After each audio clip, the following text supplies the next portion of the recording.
नमस्कार। आप पढ़ रहे हैं जीएसटी। जीएसटी के क्लास के क्रम को आगे बढ़ाते हुए इस वीडियो के माध्यम से एक नए चैप्टर की शुरुआत कर रहे हैं। Input tax credit chapter.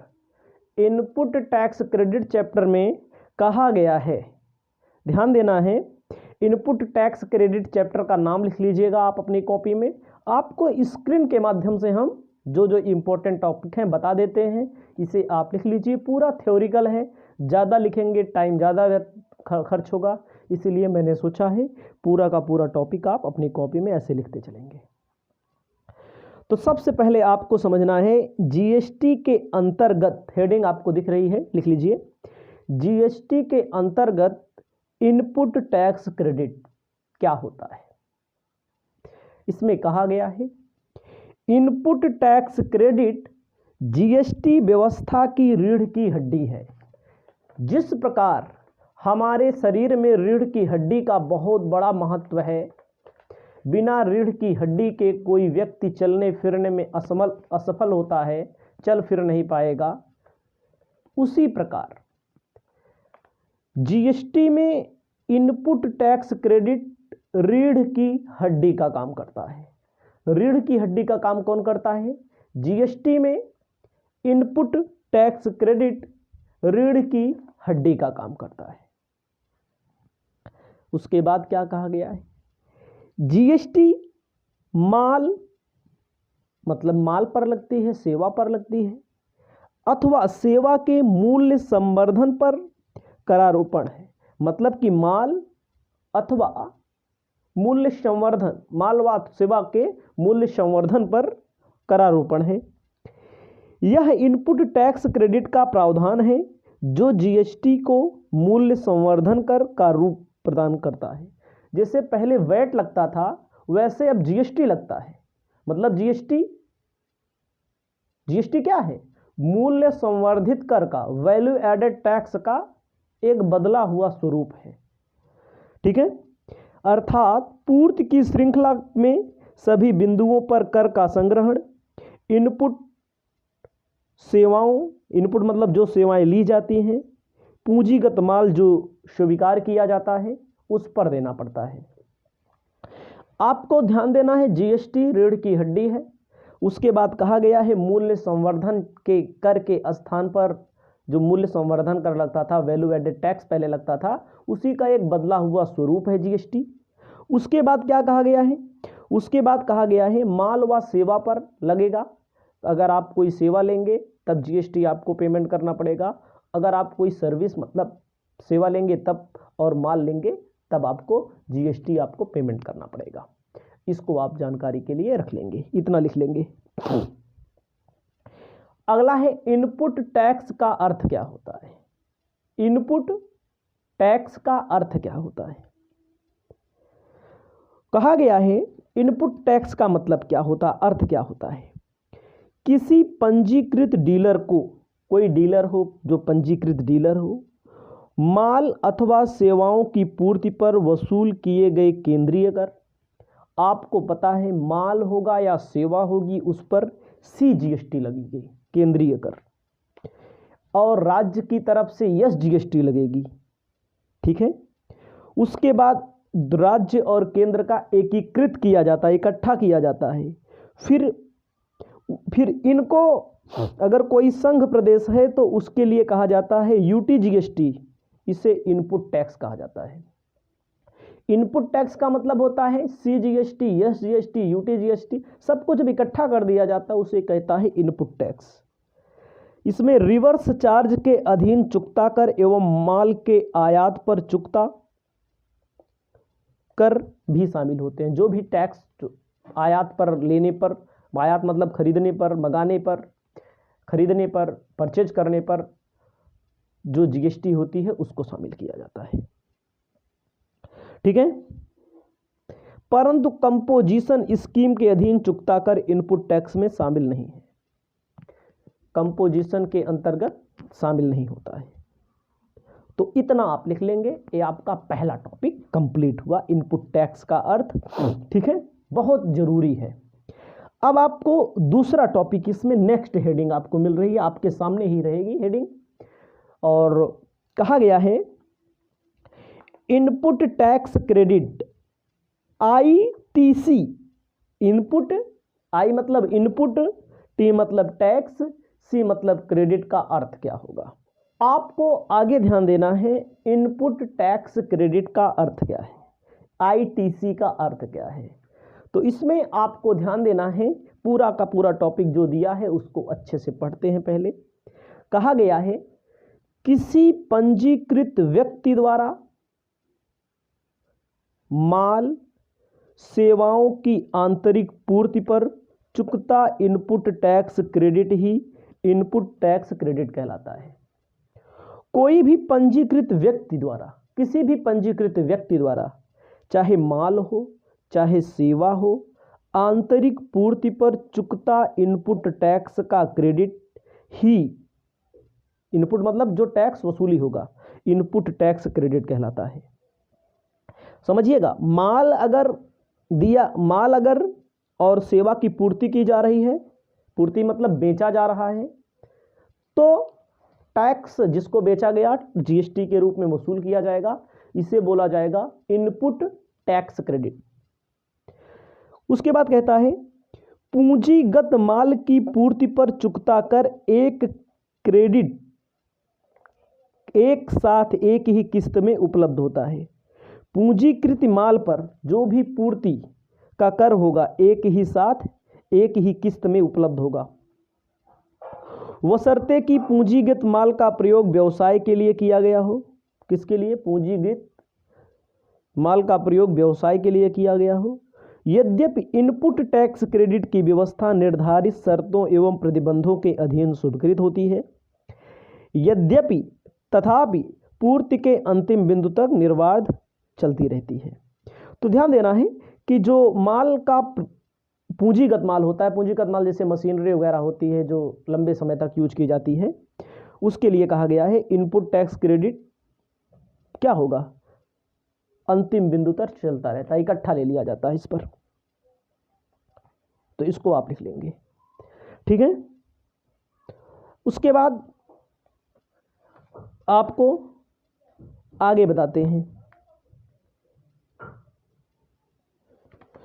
आगे कहा गया है, यहां ध्यान देना रोचक है। क्या ध्यान देना है?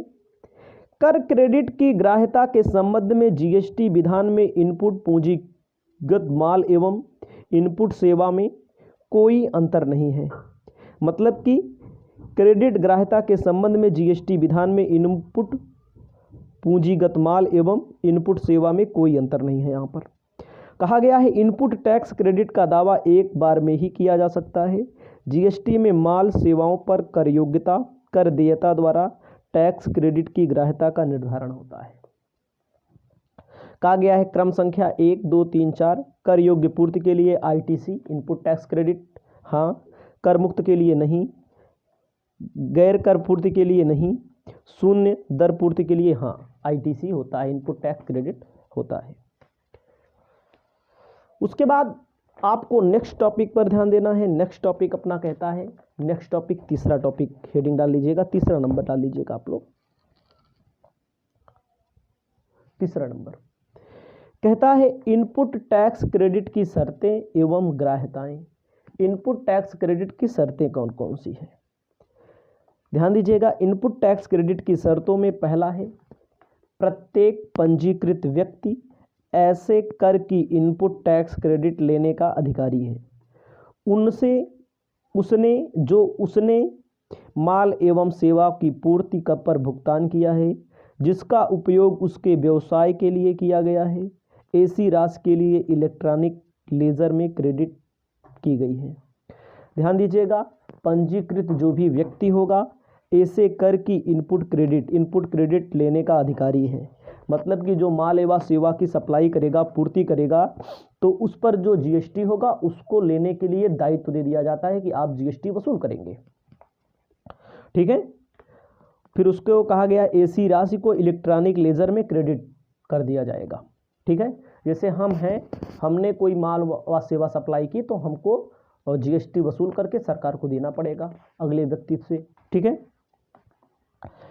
अगला है दूसरा, कहा गया है कोई पंजीकृत व्यक्ति माल अथवा सेवा की पूर्ति के संबंध में इनपुट टैक्स क्रेडिट का अधिकारी नहीं होगा जब तक कि पंजीकृत पूर्तिकर्ता द्वारा निर्गमित टैक्स बीजक या डेबिट नोट अथवा अन्य कोई कर चुकता प्रपत्र उसके अधिकार में नहीं हो।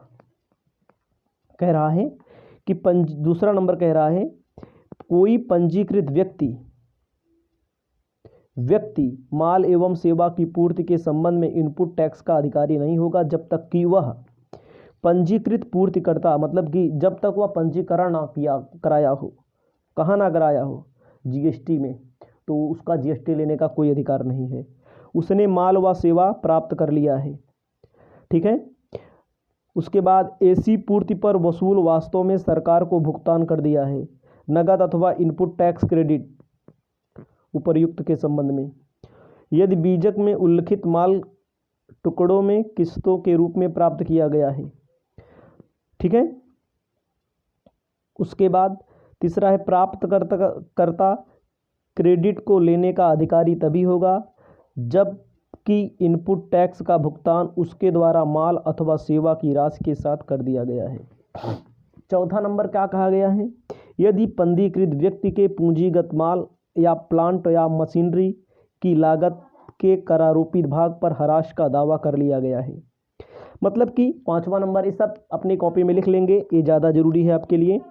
पंजीकृत व्यक्ति को माल अथवा सेवा की पूर्ति के संबंध में ऐसे बीजक, डेबिट नोट, इनपुट टैक्स का अधिकार नहीं है यदि बीजक, डेबिट नोट या बीजक नोट निर्गमन की तिथि की रिटर्न दाखिल करने पर समाप्त हो चुका है।